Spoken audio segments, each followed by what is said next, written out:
In last lecture, we discussed about charge, current, potential difference, resistance, Ohm's law, factors affecting the resistance as well we discussed. Okay, there are few little tiny things which are remaining, which we are going to discuss today.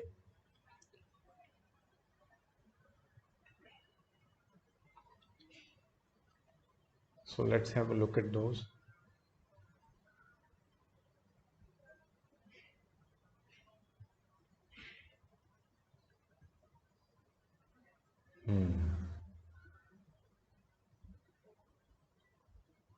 Okay, this is the first thing.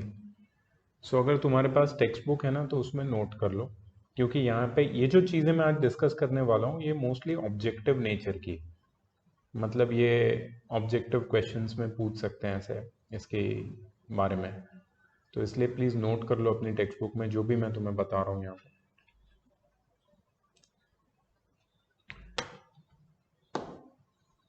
The multiple units of resistance, that is kilo ohm and mega ohm and their relationship with ohm. 1 kilo ohm, a larger unit of ohm, is equal to 10 raised to 3,000 ohm. 1 mega ohm, mega का symbol है capital M, kilo का symbol है small k, is equal to 10 raise to 6 ohm. ठीक है, सो ये एक याद रखना है तुम्हें. दूसरा, you have to remember this conductance. What is the application of conductance? We are nothing, we are not concerned with that at all.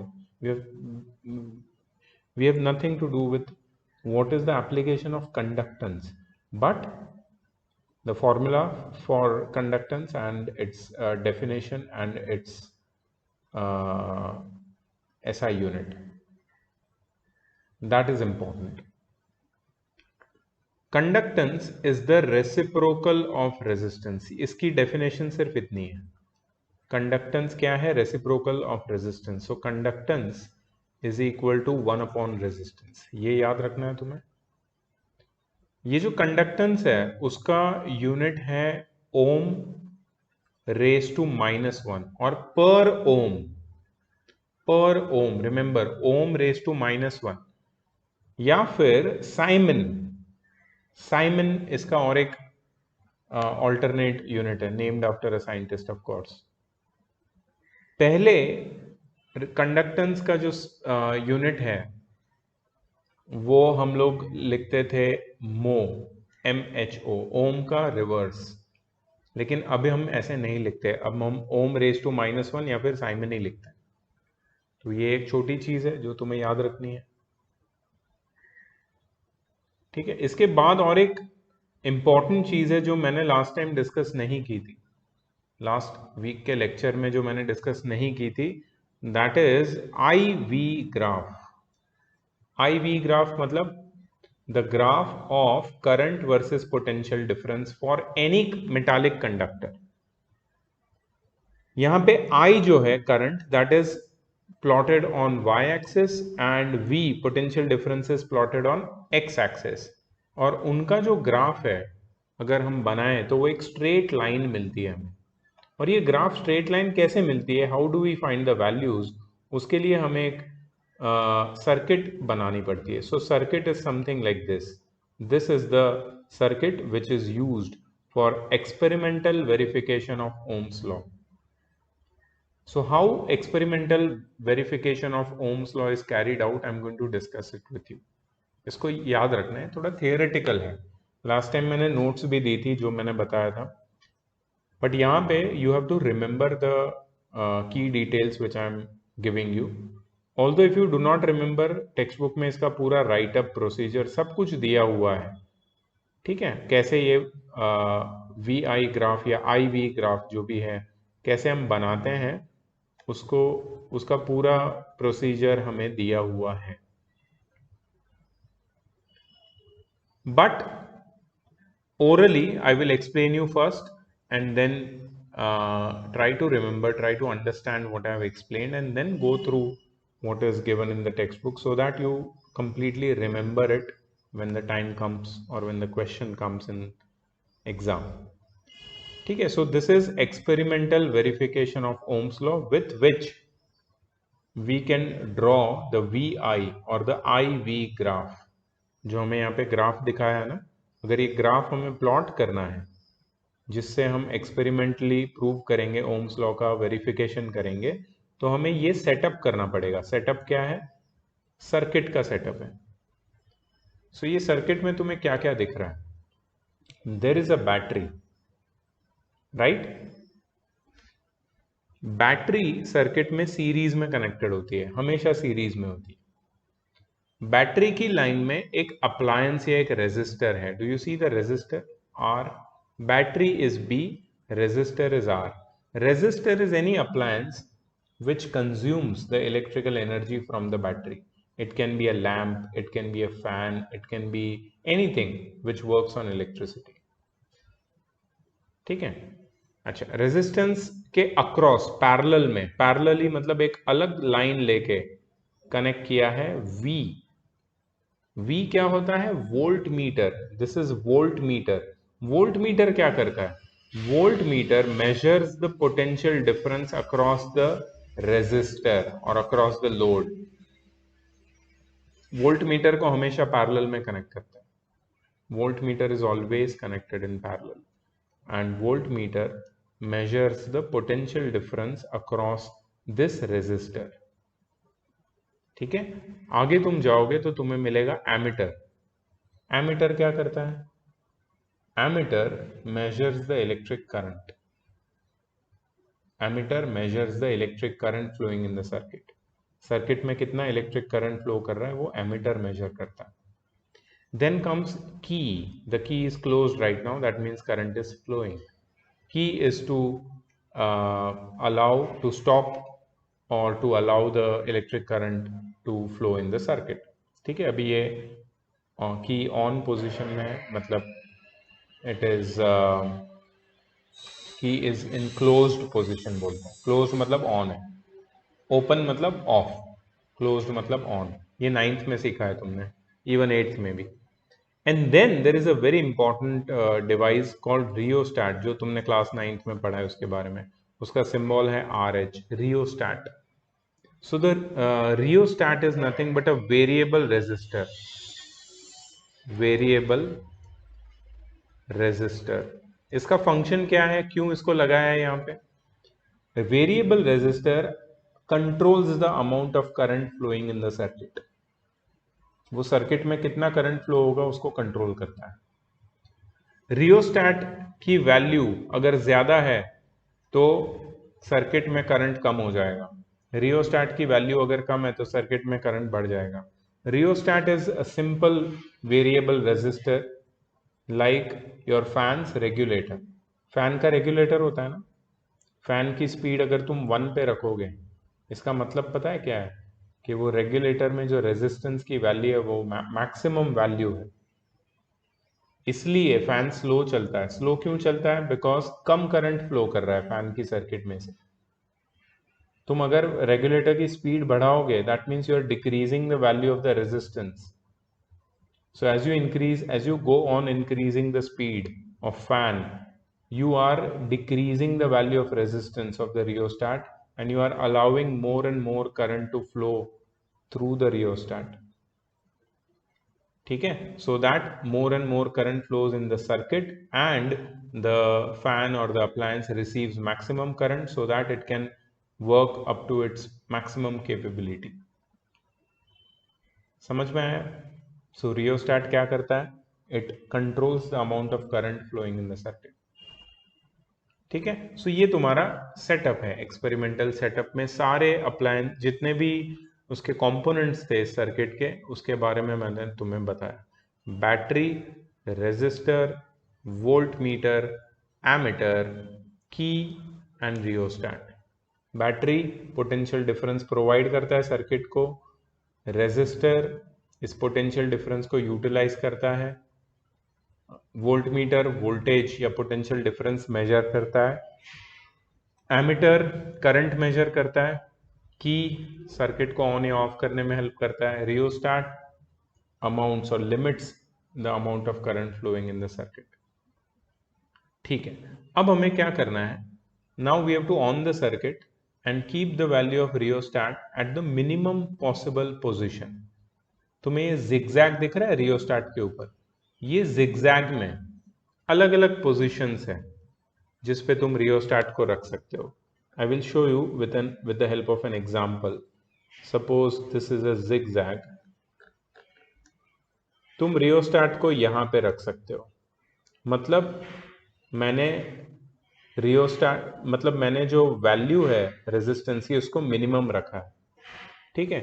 या फिर तुम उसको यहां पे ला सकते हो स्लाइड करके। मैंने वो स्लाइडर को, पॉइंटर को स्लाइड करके राइट साइड में शिफ्ट किया। अब क्या हुआ, जो नंबर ऑफ जिगजैग्स है वो बढ़ गए, मतलब रेजिस्टेंस बढ़ गया, मतलब अब करंट कम हो जाएगा। या फिर मैं यहां पे रख सकता हूं रियोस्टैट को, ठीक है। I can put it over here. So अब जिगजैग्स और बढ़ गए तो रेजिस्टेंस और बढ़ जाएगा, मतलब ये जो एरो है ये मैं कहीं भी लगा सकता हूं according to the amount of current which is required in the circuit or which we want to make it flow in the circuit, हमारे ऊपर है, ठीक है। so it is a variable resistor, remember. So keep the value of rheostat at the minimum position, least position, and on the key, मतलब की को close कर दो तो सर्किट में करंट फ्लो होने लगेगा। अब ये करंट की वैल्यू ज़्यादा होगी। अब ये करंट के लिए ये जो पोटेंशियल डिफरेंस जो दिखेगा, ये जितना भी करंट फ्लो हो रहा है उसके लिए जो पोटेंशियल डिफरेंस दिखेगा उसकी वैल्यू को नोट कर लो। Potential difference across the resistor है, ठीक है। So whatever potential difference you find across the resistor you have to note it down in a table, ठीक है। V की अलग अलग वैल्यू को नोट करना है और उसके जो करस्पॉन्डिंग वैल्यूज है I की वो भी नोट करनी है, ठीक है। सो तुम्हें सपोज वोल्ट जो अक्रॉस द रेजिस्टर है वो उसका वोल्टेज तुम्हें मिलता है लेट्स से 10 वोल्ट, ठीक है। और जो करंट तुम्हें मिलता है 10 वोल्ट के लिए that is 0.2 ampere, 0.2 ampere approximate लिख रहा हूं मैं वैल्यू, ठीक है। सो ये करंट की वैल्यू तुमने कहां से रीड की, where did you read this current from? You read the current from this device which is known as ammeter. Where did you read the voltage from? You read it from this device which is known as voltmeter.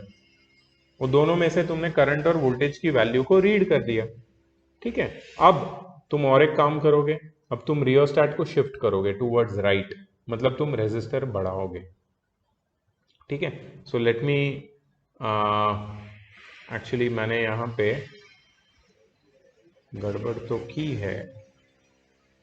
Here I should write the minimum value ना, current की maximum value लिखनी है मुझे। तो current की maximum value मैं late से लिखता हूँ 2.0,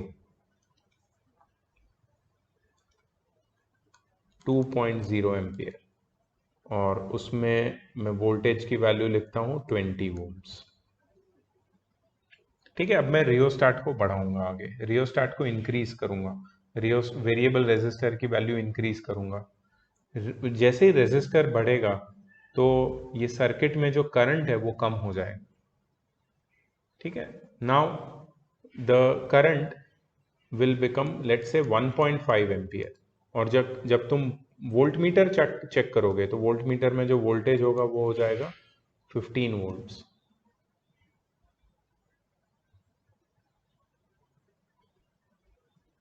ठीक है। फिर तुम और बढ़ाओगे रियोस्टैट, करंट हो जाएगा 1 एम्पियर, और वोल्ट मीटर में जो पोटेंशियल डिफरेंस है वो हो जाएगा 10 वोल्ट। अब तुम और रियोस्टैट बढ़ाओगे, करंट हो जाएगा 0.5 एम्पियर, और वोल्ट मीटर में जो रीडिंग है वो हो जाएगा 5 वोल्ट्स। सो ये सारा रीडिंग तुमने ले लिया, ठीक है। अब तुम ओम्स लॉ को वेरीफाई करोगे, ये जो सारे रीडिंग मिले हैं ना उससे तुम ओम्स लॉ को वेरीफाई करोगे। कैसे वेरीफाई करोगे? सो ओम्स लॉ क्या बोलता है? By Ohm's law V is equal to IR. This is the statement of Ohm's law. V is equal to IR, or we can say that V by I is equal to R. So resistance कितना हो जाएगा? V by I, ठीक है, that is 20/2. Correct. First case में resistance देखो कितना आएगा, 20/2.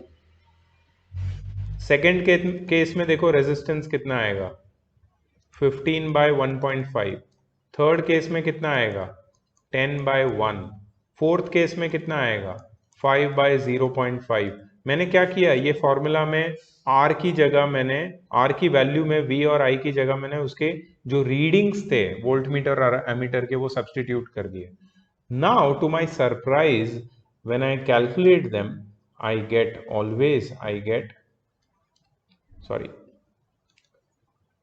10 ohm, always, see, 10 ohm, 10 ohm, 10 ohm. You see that? So Ohm's law is verified for this particular resistor. You see this resistor over here, R. वो जो material है उस resistor का वो ओम्स लॉ के बेसिस पे काम करता है. क्यों? Because for different amount of currents flowing in the circuit, the current and the potential difference always vary directly with respect to each other. मतलब पोटेंशियल डिफरेंस और करंट दोनों एक दूसरे से डायरेक्टली प्रोपोर्शनल थे. जितना ज्यादा पोटेंशियल डिफरेंस उतना ज्यादा करंट फ्लो कर रहा था, जितना कम पोटेंशियल डिफरेंस उतना कम करंट फ्लो कर रहा था. और जब हमने उनका रेशियो निकाला V by I, तो we got a constant value. Ohm's law याद है तुम्हें, मैंने बताया था उस दिन. ओम्स लॉ में क्या लिखा था स्टेटमेंट तुमने? Ohm's law states that for in any circuit the potential difference is directly proportional to the current, given that the physical state and the temperature of the conductor remains constant, है ना? So V is directly proportional to I, और उसका मैंने पूरा तुम्हें derivation भी दिया था. What was the constant? What was the constant if when we derived this? Can anyone tell me? You have the notes ना? ओम्स लॉ में कांस्टेंट क्या होता है? टेम्परेचर. अरे ओम्स लॉ के डेरिवेशन को देखो ना बाबा. Sir resistance. Exactly, resistance constant होता है. और हमने जो यहाँ पे रीडिंग्स लिए और उससे कैलकुलेशन किया तो हमें R की वैल्यू क्या मिली? What did we get R as? 10 ohm always, no matter what was the potential difference and what was the current. But when we calculated R for different pairs of voltage and current, we got constant value of R. So this verifies the Ohm's law कि resistance हमेशा constant रहता है.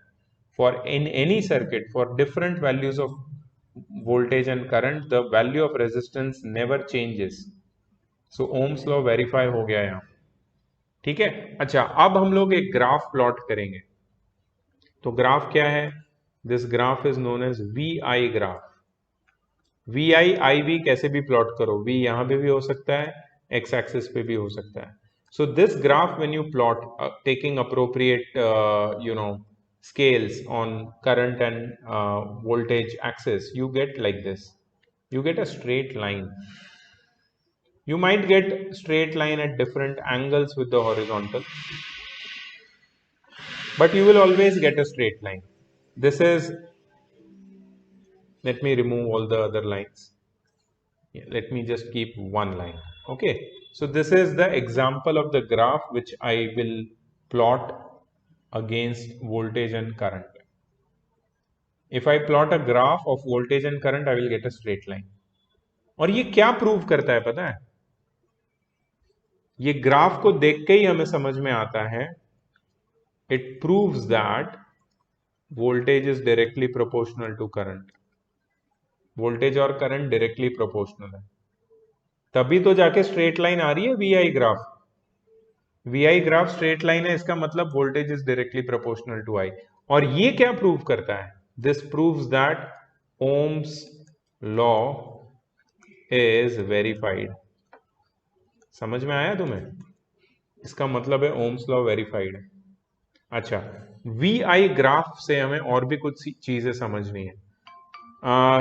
Do you remember how to find the slope of a graph? ये मैंने सिखाया हुआ है class 9th में. तुम्हें पता है स्लोप कैसे निकालते हैं ग्राफ का?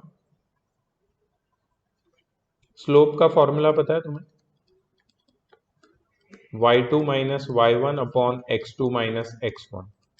ये तुम्हें इस क्लास 10th में भी एक चैप्टर में है. tan x सही है, उसके लिए एंगल चाहिए अपने को. आर्यन, एंगल नहीं है हमारे पास, तो हमें ये कोऑर्डिनेट्स वाला फॉर्मूला यूज करना पड़ेगा. तो हमें ये पॉइंट के कोऑर्डिनेट चाहिए और ये पॉइंट के कोऑर्डिनेट चाहिए. x और y कोऑर्डिनेट मतलब वोल्टेज और करंट की डिफरेंट डिफरेंट वैल्यूज दो पॉइंट के लिए, और उसकी वैल्यू अगर हम डालेंगे तो हमें स्लोप मिलेगा. और वी आई ग्राफ का slope, the slope of V I graph, VI graph, not RI, looks like R. This is V. Slope of VI graph gives us resistance. क्या देता है हमें? Resistance. Slope of VI graph always gives us the resistance.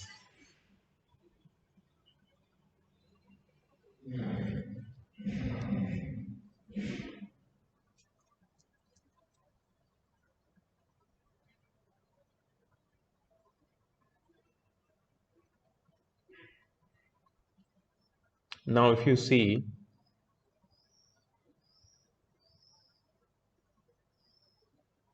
they have drawn a VI graph and they have found the slope also here. And this slope gives us the resistance, delta V by delta I. So this small part was not discussed by me earlier. अच्छा, याद तुम्हें ये भी रखना है कि slope of IV graph gives us the conductance और reciprocal of the resistance. ठीक है, दो चीजें याद रखो, ऑब्जेक्टिव क्वेश्चंस में पूछ सकते हैं. Slope of V I graph gives us the resistance and slope of IV graph gives us the conductance or reciprocal of resistance. ठीक है, so this was not discussed by me earlier. Then again, one small topic I did not discuss was ohmic and non-ohmic resistor. तो ये ohmic resistors क्या होते हैं? यहाँ पे definition दी है, प्लीज अंडरलाइन कर लो, लिख लो, जो भी तुम्हें करना है. The conductors which obey Ohm's law are called ohmic resistors. Example, all metallic conductors such as silver, aluminium, copper, iron, they are all ohmic resistors, all ohmic. क्यों? Because they obey Ohm's law. उनका जब तुम VI graph plot करोगे तुम्हें straight line मिलेगी. और भी है कुछ ohmic resistors, nichrome which is an alloy, copper sulfate solution with copper electrodes, and dilute sulfuric acid as a electrolyte at a constant temperature, that also obeys Ohm's law, so that is also ohmic resistor. ठीक है, उनके लिए VI graph straight line होगा. So for ohmic resistors VI graph will look like this और this. But for non-ohmic resistor, what are non-ohmic resistors? They are some conductors which do not obey Ohm's law. For example, LED, light emitting diode. तुम्हारे घर पे LED bulb है?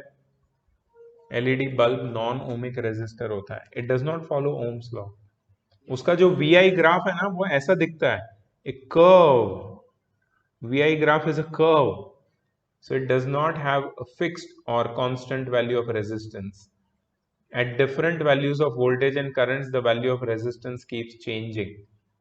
So this is example of non-ohmic resistor. Solar cell, junction diode, this is again electronic device, electronic you can say components. Transistor, filament of bulb also is a non-ohmic resistor. VI graph is a curve, not a straight line for non-ohmic resistor.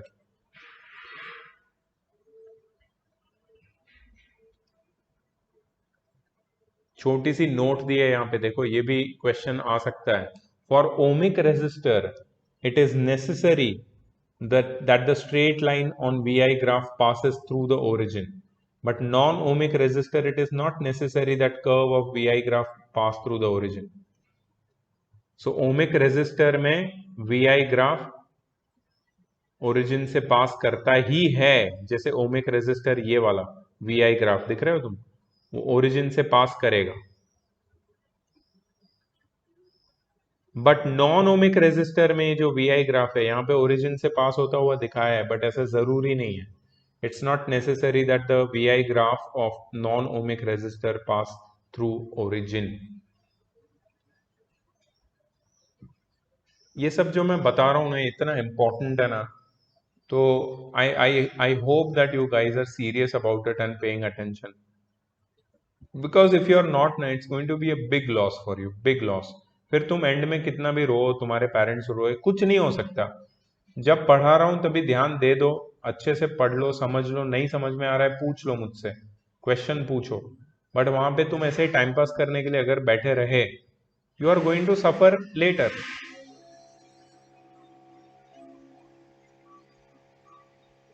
और एक important चीज है जो तुम्हें question answers में और examination point of view से important याद रखनी है. Distinction between ohmic and non ohmic resistor. Ohmic resistor Ohm's law obey करता है, non ohmic resistor Ohm's law obey नहीं करता है. VI ग्राफ स्ट्रेट लाइन होता है ओमिक रेजिस्टर में, VI ग्राफ कर्व होता है, स्ट्रेट लाइन नहीं होता है नॉन ओमिक रेजिस्टर में. Slope of VI graph constant होता है जिसकी वैल्यू होती है रेजिस्टेंस, और slope of VI graph constant नहीं होता है नॉन ओमिक रेजिस्टर में. एग्जाम्पल्स एंड में दे दिए. सो दिस इज वेरी इंपॉर्टेंट. फिर हमने पढ़ा था फैक्टर्स अफेक्टिंग रेजिस्टेंस, ये हमारा हो गया था. अच्छा, अब देखो यहां पे क्या हो रहा है. This graph extremely important, VI graph. मेरा पहला क्वेश्चन प्रिंस के लिए है. प्रिंस बेटा, Yes. तुमको देख के लग रहा है कि तुम ध्यान दे रहे हो, काफी अच्छी बात है, बहुत अच्छा लगा मुझे.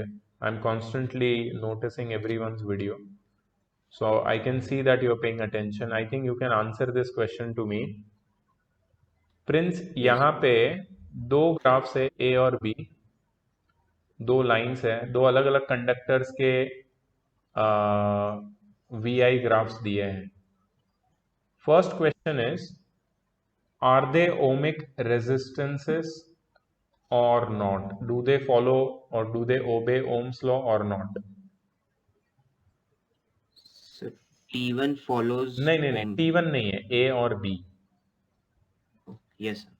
So A is ohmic resistor and B is non-ohmic. Why, Because beta? because A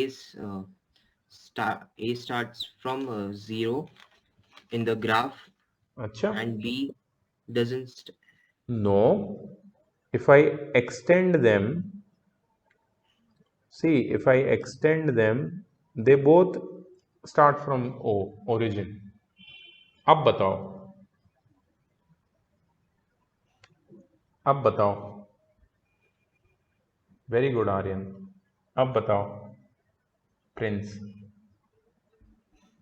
who is ohmic, who is non-ohmic, or both are ohmic or both are non-ohmic?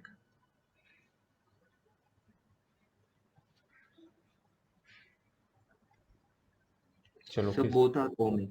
Okay okay. Bhargav, तुम्हारा स्क्रीन पूरा black है, I can't see you. चलो, प्रिंस तो थोड़ा बहुत ध्यान दे रहा है, आर्यन भी दे रहा है. चलो आंचल से पूछते हैं. आंचल, आंचल, what you can say, are they both ohmic or non-ohmic, or Yes, who is ohmic and who is not non-ohmic? sir, I think both are ohmic. Both are ohmic.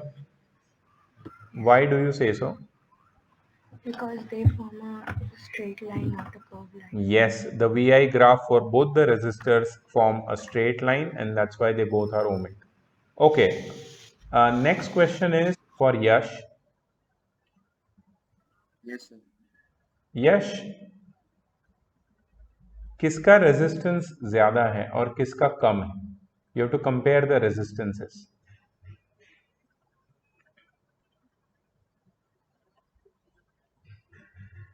Sir दोनों का इक्वली है.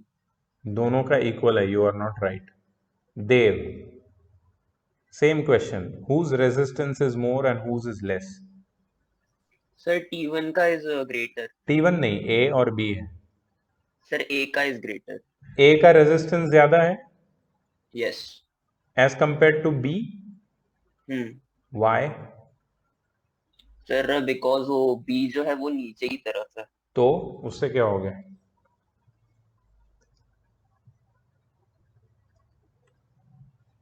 Aryan, you are not right.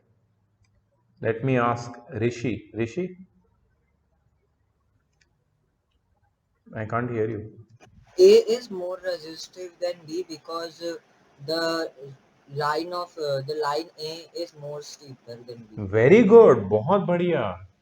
A का resistance B से ज्यादा है because A का slope B से ज्यादा है. Slope, steep.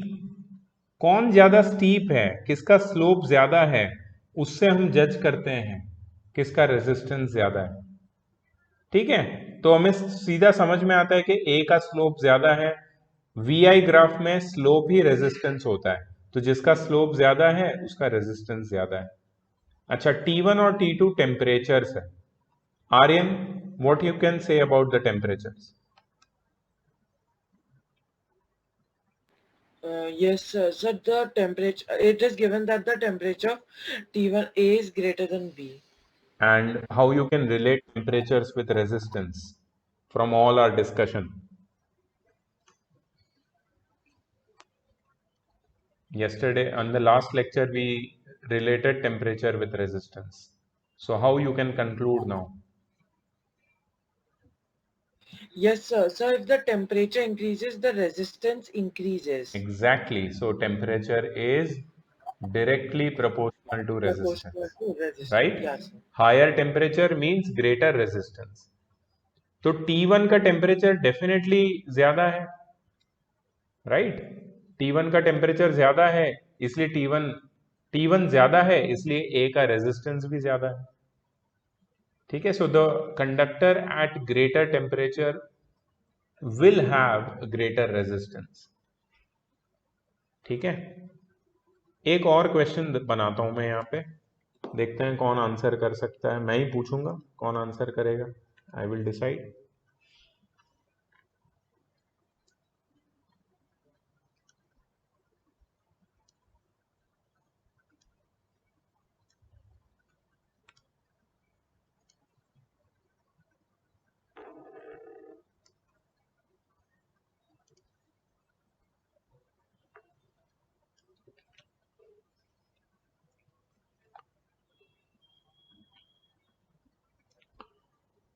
ओके,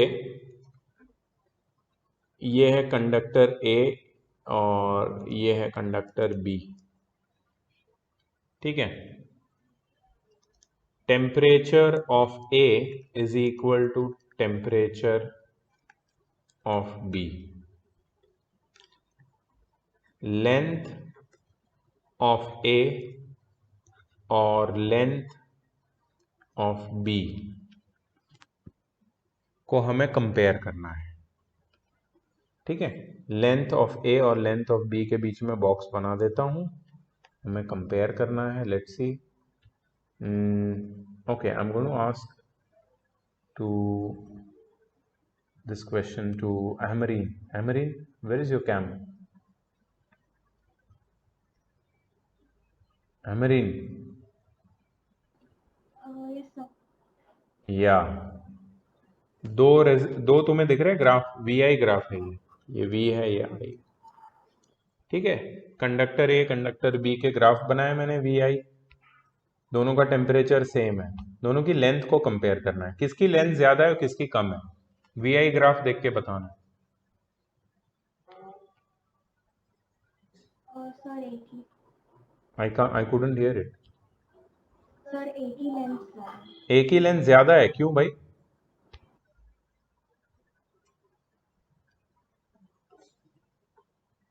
क्यों ये तुक्का मारा आपने? सर क्योंकि वो ज़्यादा स्टीप है ज्यादा स्टीप है मतलब लेंथ थोड़ी ज्यादा होगी, ऐसा कैसे बोल दिया? ज्यादा स्टीप का मतलब एक्सप्लेन करो।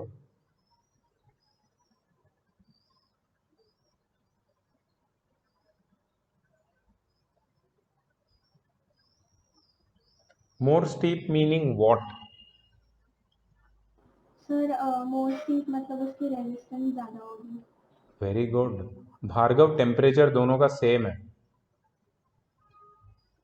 You are right. Resistance of A और रेजिस्टेंस ऑफ बी को कंपेयर करेंगे तो ए का रेजिस्टेंस ज्यादा होगा। Now can you remember about anything about the relation about length and resistance? How are length and resistance related? Longer sir wire फिर has more resistance. Who is speaking out of the turn? Please wait for your turn, यार। Sir अगर lens ज़्यादा होगी तो resistance ज़्यादा होगा very good, ऐसे explain करना। सीधा तुम तुक्का मार रही हो, तो ऐसे एक्सप्लेन करो कि वायर ए का रेजिस्टेंस ज्यादा है बिकॉज उसका स्लोप ज्यादा है, और जिसका रेजिस्टेंस ज्यादा होगा उसकी लेंथ ज्यादा होगी because longer wire has got greater resistance, so length of A is greater than length of B. This is how you should explain, so be very clear with your concepts. ठीक है, चलो इसके बाद और एक question इसमें डालता हूं मैं। And Amarin, keep your cam on, okay? This is for Krishab. Krishab, where are you? Yes, sir. Your cam.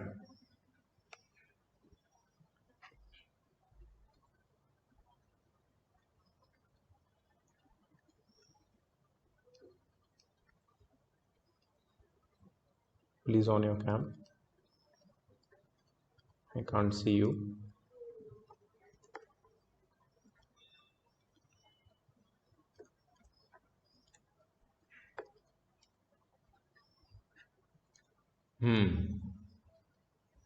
Thickness of A और बी को कंपेयर करना है Krishabh.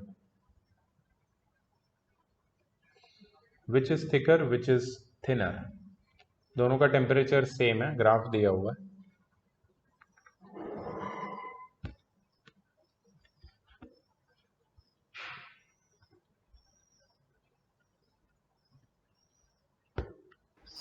The thickness of B Is greater or lesser? is so greater. Why? So because if the resistance is greater, the thickness is smaller. Yes, so A has a greater resistance. It means it has to be thin. It has to be, it means that B has to be thick. So thickness of B is greater than thickness of A.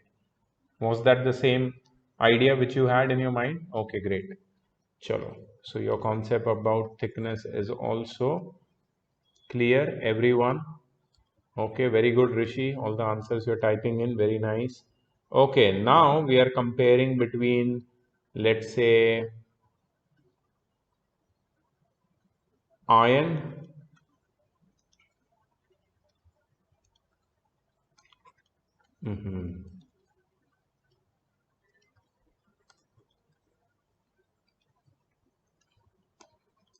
which one of A or B is iron and copper?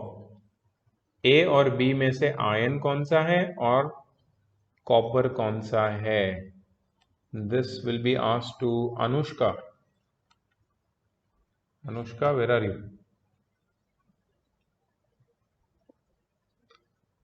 Anushka, where are you?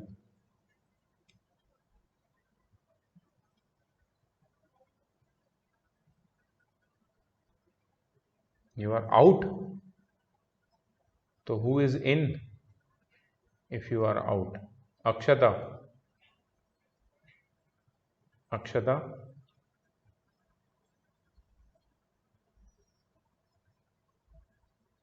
Akshata.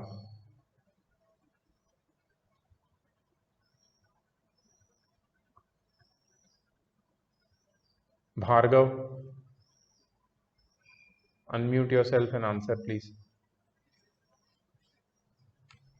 Bhargav. Bhargav. Bhargav, what is with your mic, head, this webcam? I don't understand. ठीक है, तो भार्गव ने answer दिया है, Prince ने भी answer दिया है. A is iron and B is copper. ऋषि ने भी आंसर दिया है. Very good. A is iron and B is copper because A का रेजिस्टेंस B से ज्यादा है, दोनों का टेम्परेचर सेम है. मतलब the one with lower resistance has to be a better conductor because resistance depends on the material of the wire. तो जो ज्यादा अच्छा कंडक्टर होगा उसका रेजिस्टेंस कम होगा, है ना. So A is iron and B is copper. Okay, very well. चलो अच्छा है. Yeah, you can say that. Copper has more free electrons. Great. इसके बाद जो नेक्स्ट टॉपिक है दैट इज स्पेसिफिक रेजिस्टेंस और रेजिस्टिविटी. ठीक है. And then choice of material. ठीक है, तो ये पार्ट तो यहाँ पे खत्म हो जाएगा, but let me give you an idea about what is specific resistance और रेजिस्टिविटी. Please take notes. यहाँ पे नोट्स लेना कंपलसरी हो जाएगा. So the next topic is resistivity.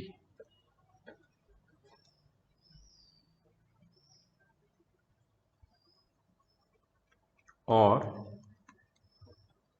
specific resistance.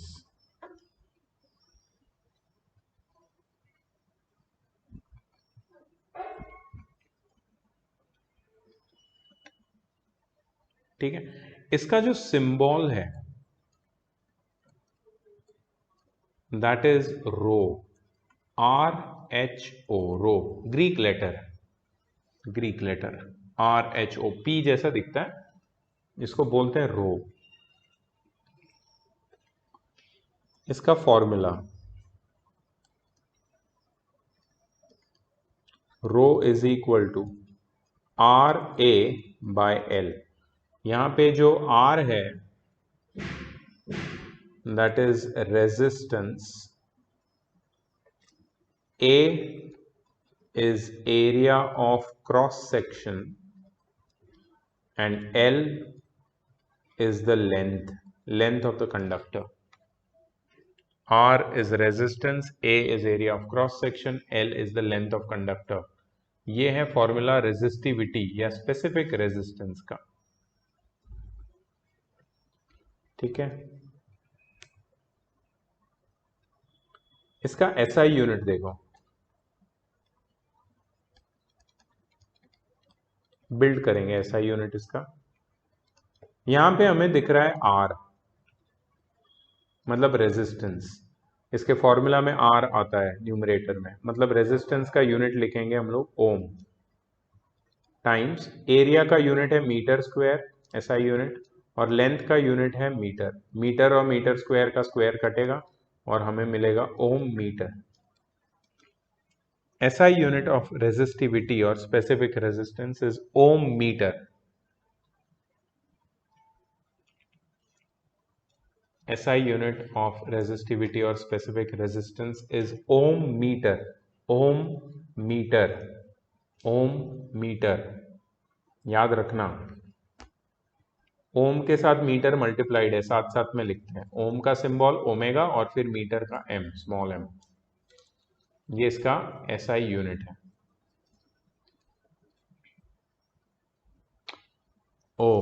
मैंने सिंबल बता दिया, फॉर्मूला बता दिया, SI यूनिट. इसका डेफिनेशन तो बताया नहीं मैंने. देखते हैं डेफिनेशन यहाँ क्या लिखता है. ओके, डेफिनेशन इसका 1 ओम मीटर का डेफिनेशन जैसा ही है। ठीक है, डेफिनेशन बना देते हैं इसका। ठीक है, इतना लिखा सबने, अब इसकी डेफिनेशन लिखेंगे अपन।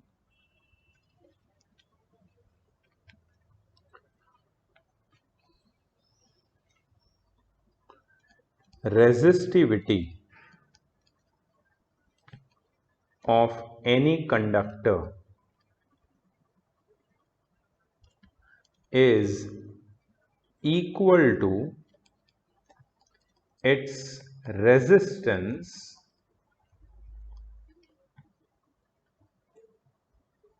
when its length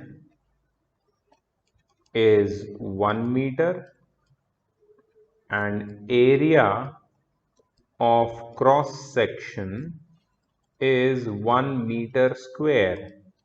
मतलब अगर एक वायर है, कंडक्टर है, उसका लेंथ 1 मीटर और area of cross section 1 metre square होगा, तब उसकी रेजिस्टिविटी और रेजिस्टेंस न्यूमेरिकली इक्वल हो जाएंगे।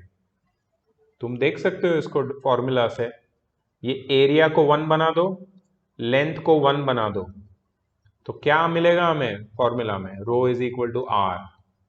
मतलब resistivity will become equal to the resistance. The resistance will be equal to the resistivity when the length becomes 1 meter and the area of cross section becomes 1 meter square।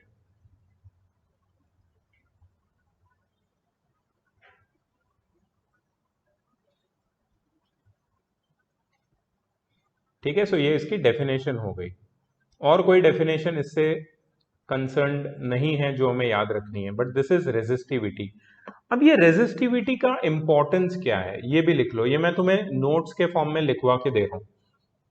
Generally you never find this explanation anywhere, they just give you the formula and that's it, they are done with it. So I am giving you its actual meaning और its importance, क्यों हम लोग पढ़ते हैं resistivity. ठीक है, सो लिखो इसको, अच्छे से लिखना। रेजिस्टिविटी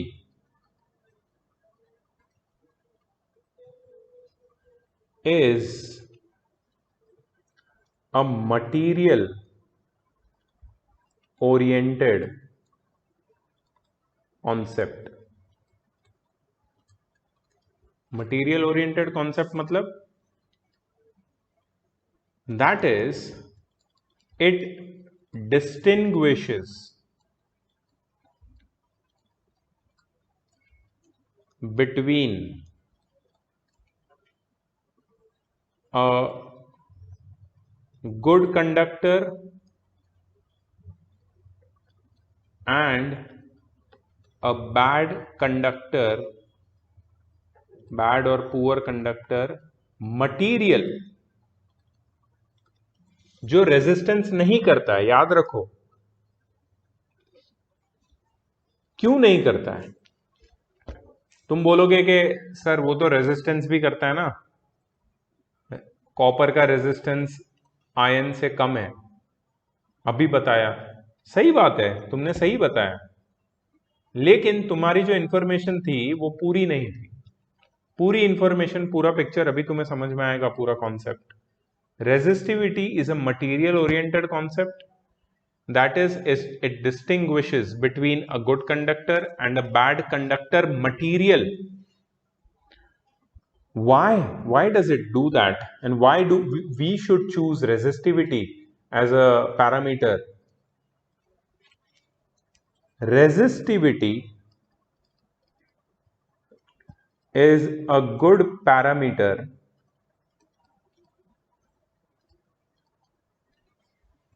for classifying materials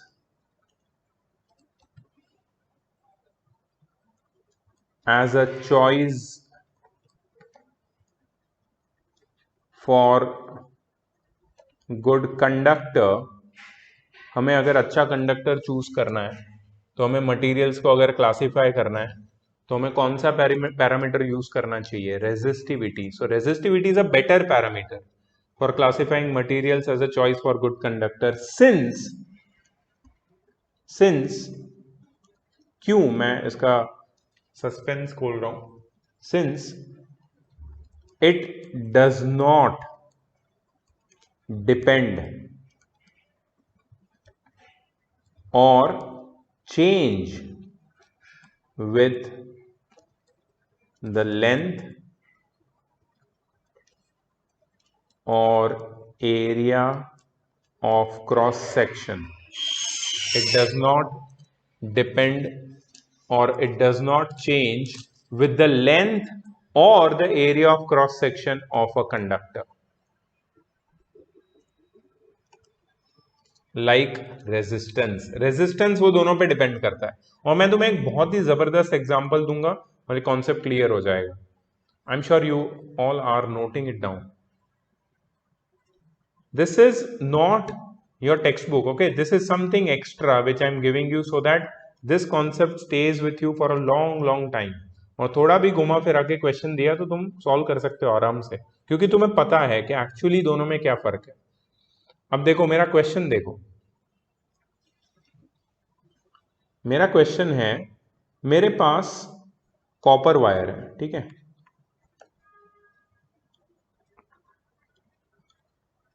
मेरे पास कॉपर वायर है दो. एक कॉपर वायर है थिन एंड लॉन्ग, दूसरा कॉपर वायर है thick and short. Thin and long, thick and short.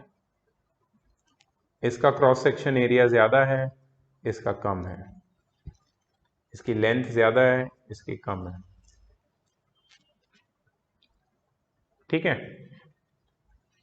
इसका रेजिस्टेंस R1 है, इसका रेजिस्टेंस R2 है. दोनों कॉपर के हैं, याद रखना, दोनों कॉपर के हैं. तुम बोल सकते हो कि वायर ए बैड कंडक्टर है और वायर बी गुड कंडक्टर है. बोल सकते हो क्या? पागल हो क्या? नहीं बोल सकते. कैसे बोल सकते हो? दोनों कॉपर के बने हुए हैं, बट दोनों का रेजिस्टेंस अलग अलग है. Are you getting my point? Both have different resistance. तो तुम रेजिस्टेंस के बेसिस पे can you classify materials into good and bad conductors? Is it a good choice? Is it a good option to classify materials on the basis of their resistance, whether they are good conductor or bad conductor? Absolutely not. You should not. Resistance should not be the parameter to classify copper is a good conductor or bad conductor. Absolutely not. क्योंकि यहां पे material A and material B, or sorry, wire A and wire B both are of copper. Copper is generally a good conductor of electricity. You cannot say wire A and is a bad conductor and wire B is a good conductor. You cannot say that, although their resistances are different. Can you tell me who has a greater resistance and who has a smaller resistance? Akshata will answer this question. Akshata, please compare R1 and R2 quickly while your cam is off.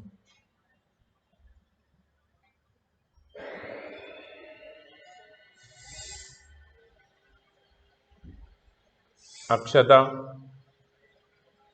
I'm surprised I'm not getting answers from you.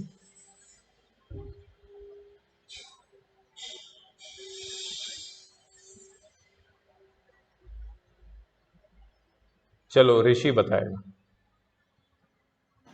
Sir, resistance of wire B will be less and A will be more. So R1 is greater than R2? Yes, sir. Very good.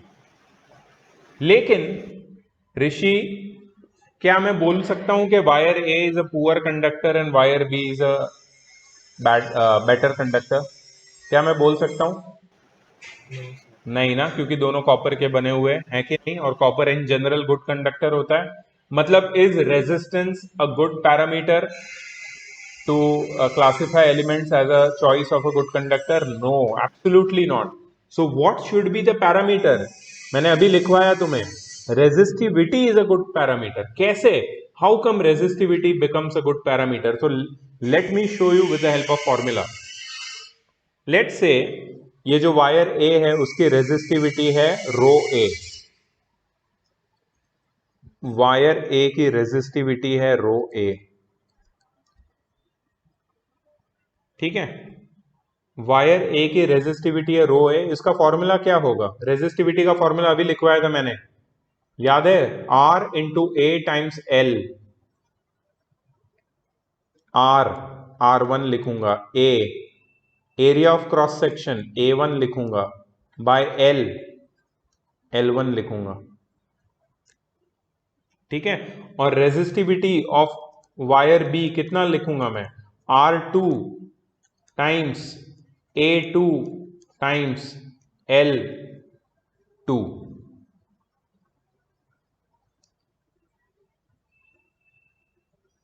अब देखो, ध्यान से देखो, बहुत ही जबरदस्त चीज बताने वाला हूं मैं तुमको.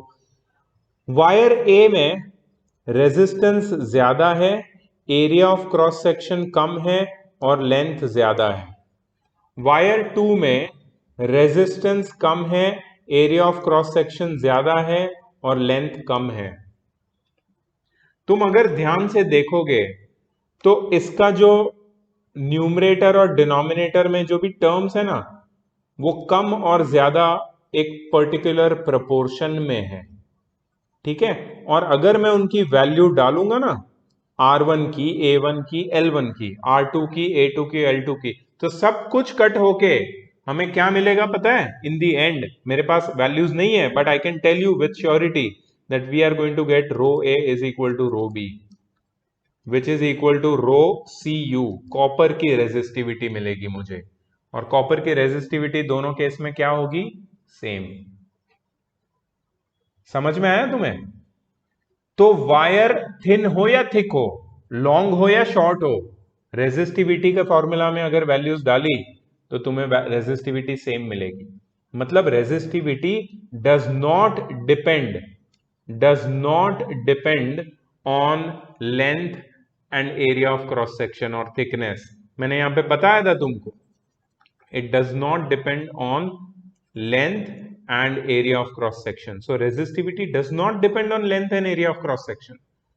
If it does not depend on length and area of cross section, then it is the best way to classify between two wires made up of the same material but having different thickness, different lengths. Right? अगर material same है तो resistivity same आएगी, अगर material अलग है तो resistivity अलग आएगी. मतलब रेजिस्टिविटी सिर्फ मटेरियल पे डिपेंड करता है. और इसीलिए यहां पे तुम्हें एक फॉर्मूला, एक टेबल दिया है. Do you see this? ये रेजिस्टिविटी या स्पेसिफिक रेजिस्टेंस का टेबल है ओम मीटर में. Do you have this table in your book? Do you have it? Yes sir. Mark करो इसको, टेबल को. रेजिस्टिविटी सिर्फ टेम्परेचर पे डिपेंड करती है और मटेरियल पे, लेंथ और एरिया पे नहीं. इसलिए 20 डिग्री सेल्सियस पे रेजिस्टिविटी देखो. मुझे ये टेबल देख के बताओ, सबसे कम रेजिस्टिविटी या स्पेसिफिक रेजिस्टेंस किसका है? लोएस्ट किसका है? नाइक्रोम. ए लोएस्ट बोल रहा हूं मैं पगले, लोएस्ट. ग्राफाइट. अबे lowest silver. 1.63 times 10 to the power -8. सबसे कम रेजिस्टिविटी, मतलब बेस्ट कंडक्टर.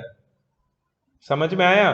चाहे थिक सिल्वर का वायर ले लो, थिन ले लो, शॉर्ट ले लो, लॉन्ग ले लो, रेजिस्टिविटी इतनी आएगी, कम से कम आएगी. इसका मतलब ये बेस्ट कंडक्टर है.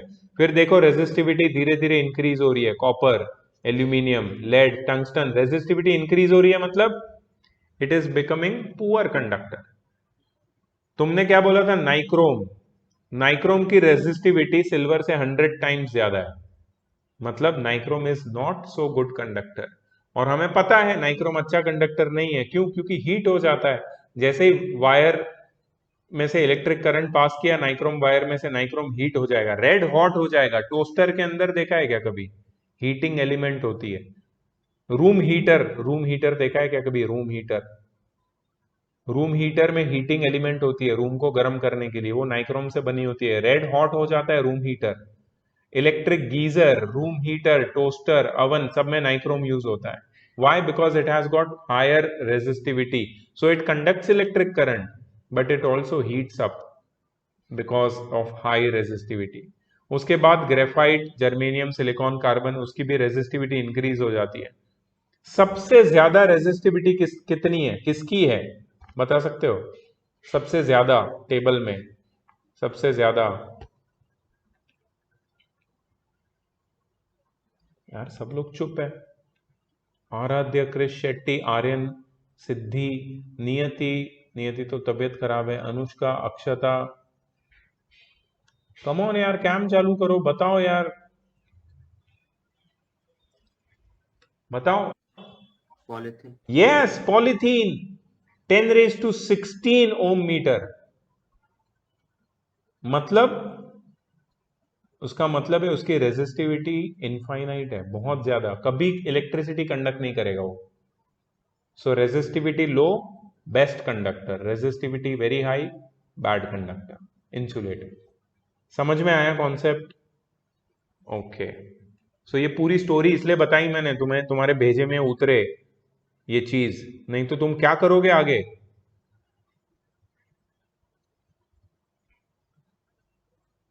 ओके। रेजिस्टिविटी का रेसिप्रोकल देखो क्या है। Yes, polythene is more resistive than rubber. Polythene सबसे ज्यादा, बट पॉलीथीन का जो मटेरियल है वो इट इज नॉट, दोनों इक्वली बैड कंडक्टर है, बट पॉलीथीन थोड़ा सा ज्यादा है। बट पॉलीथीन ऐसा है कि उससे ग्लव्स नहीं बना सकते, इसलिए रबर के ग्लव्स बनाते हैं। ये भी लिख लो, मतलब अंडरलाइन कर लो। Conductivity, conductivity is the reciprocal of specific resistance. इसका जो सिंबल है वो है सिग्मा। सिग्मा ऐसे लिखते हैं, सिग्मा 6 जैसा दिखता है बट 6 नहीं है। सिग्मा इज 1/ρ फॉर्मूला है, और L/RA, A area of cross section है। इसका जो SI यूनिट है that is per ohm per metre, ohm raise to -1, metre raise to -1, और साइमन मीटर रेज टू -1। ये इसका कोई प्रैक्टिकल एप्लीकेशन नहीं है। This can be asked to you in objective type question in exam. That's why you have to remember this.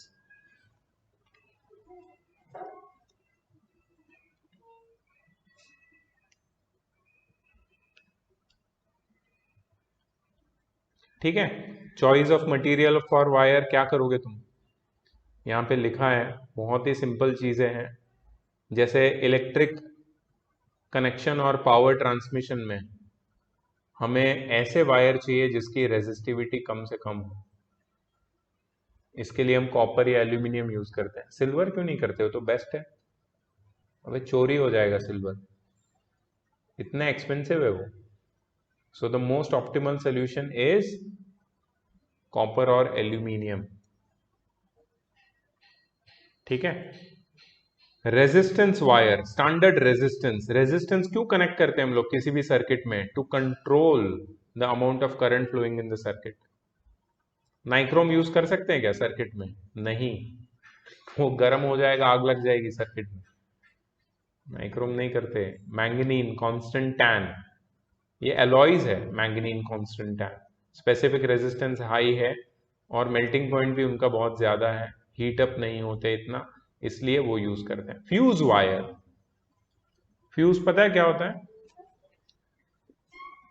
Fuse is a safety device which is used in every house. ठीक है। Fuse wire किसका बनता है? Lead और tin के alloy का बनता है फ्यूज वायर। क्यों लेड और टिन के अलॉय का बनता है? बिकॉज उसका मेल्टिंग पॉइंट लो होता है और उसका स्पेसिफिक रेजिस्टेंस कॉपर या एल्यूमिनियम से ज्यादा होता है। ठीक है, सो फ्यूज वायर को हमेशा शॉर्ट और थिन रखते हैं,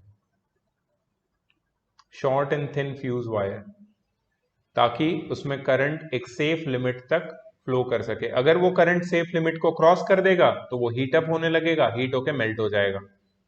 सो एक्सेसिव करंट को रोकने का काम करता है fuse wire. So you should always choose a properly rated fuse wire. उसका रेटिंग बिल्कुल प्रॉपर होना चाहिए। अगर फ्यूज वायर का रेटिंग प्रॉपर नहीं है तो इसका मतलब है कि तुम्हारे घर पे अगर शॉर्ट सर्किट हुई, एक्सेसिव करंट फ्लो होगा तो फ्यूज मेल्ट नहीं होगा।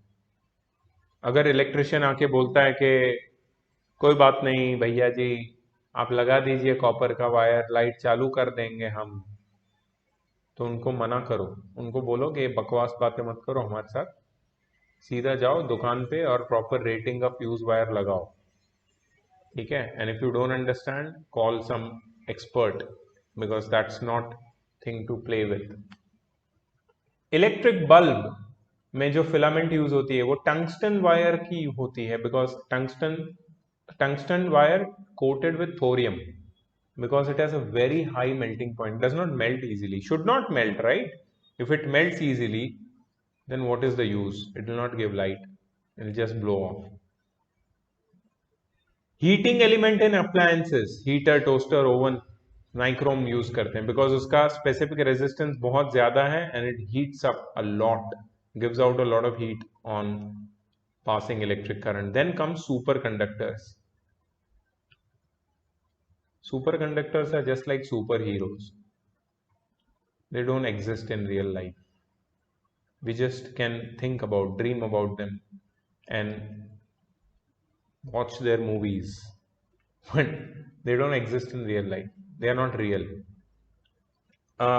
Experimentally or research wise, scientists have assumed, or they have उन्होंने एक प्री अजम्पशन किया है कि टिन, लेड जैसे कुछ, नायोबियम एक ऐसा मेटल है, मर्क्यूरी एक ऐसा मेटल है, जिनके टेम्परेचर को कम करेंगे ना, बहुत कम, माइनस में, तो उनका रेजिस्टेंस जीरो हो जाता है। जस्ट इमेजिन, रेजिस्टेंस जीरो हो जाएगा तो क्या होगा?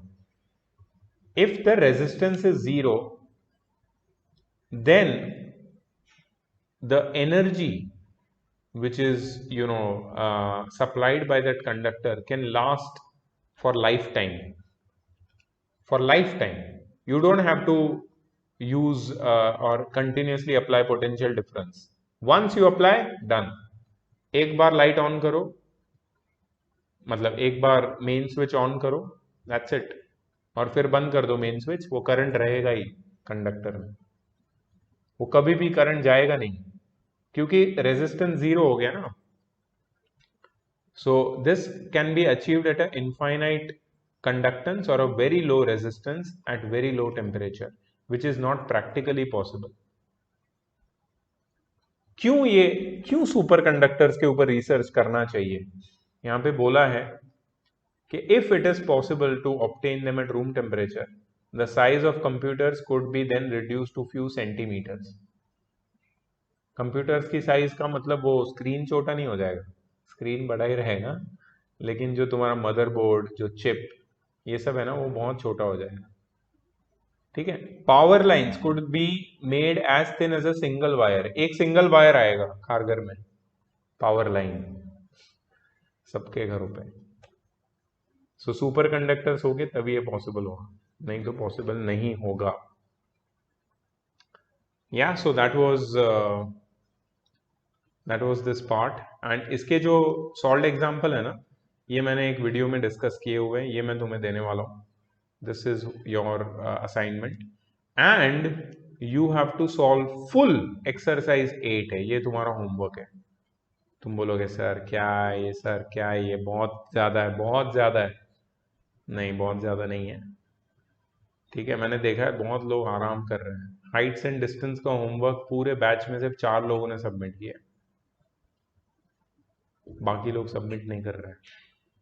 तो मैं जल्दी उनके पेरेंट्स से बात करने वाला हूँ, क्या प्रॉब्लम है, क्यों नहीं सबमिट कर रहे हो भाई।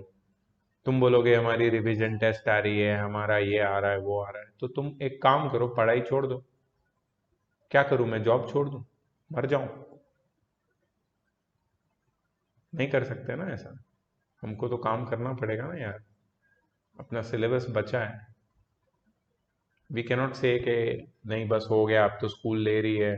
स्कूल को खत्म करना है यार सब कुछ, स्कूल को फ्री हो जाना है, अपने को फ्री नहीं होना है। हमें पता था लास्ट टाइम क्या हुआ था, 2 महीने टाइम पास किया हमने, सितंबर एंड से लेके दिसंबर बिगिनिंग तक हमने टाइम पास किया। 1 महीने का प्रिपरेशन बहुत है तुम्हारे लिए, एटलीस्ट फेब्रुआरी दे दो यार पढ़ाई को। जनवरी चल रहा है, फेब्रुआरी में सब खत्म कर देंगे, लेकिन अच्छे से करेंगे। अगर तुम ये एक्सरसाइज सॉल्व नहीं करते हो, how you will be prepared? और ये कोई एमसीक्यू एग्जाम्स नहीं है अभी होने वाली, अभी ये पेंडेमिक खत्म हो जाएगा, मंडे से स्कूल स्टार्ट हो रही है, उद्धव ठाकरे जी ने बोल दिया। तुम्हें बिलीव नहीं होता, पेपर पढ़ो। और फरवरी से मैं स्टार्ट कर रहा हूं ऑफलाइन, 1 हफ्ता अभी भी दे रहा हूं मैं तुम्हें, हफ्ता 10 दिन। I will be starting offline, you guys have to come here, you will be answerable to me. We cannot sit at home now, we have to take this to another level. 10 दिन है, जितना syllabus होता है करते हैं, February में खत्म करना है अपने को सब कुछ। and for that you guys need to do the homeworks regularly and submit. I know some of you are not well, whatever you are recovering, get well soon, फटाफट खत्म करो तुम्हारा बीमारी and get to work. December mid से चिल्ला रहा हूं मैं कि बहुत हो गया तुम्हारा, फिर भी अभी तक लोग जाग नहीं रहे। तो ये जगाने के लिए मेरे पास एक ये होमवर्क तो है ही खैर, बट और एक अनाउंसमेंट करने वाला हूं मैं, और एक अनाउंसमेंट कर रहा हूं मैं, सुपर अनाउंसमेंट है ये। जाओ मेरे को, या ग्रेट।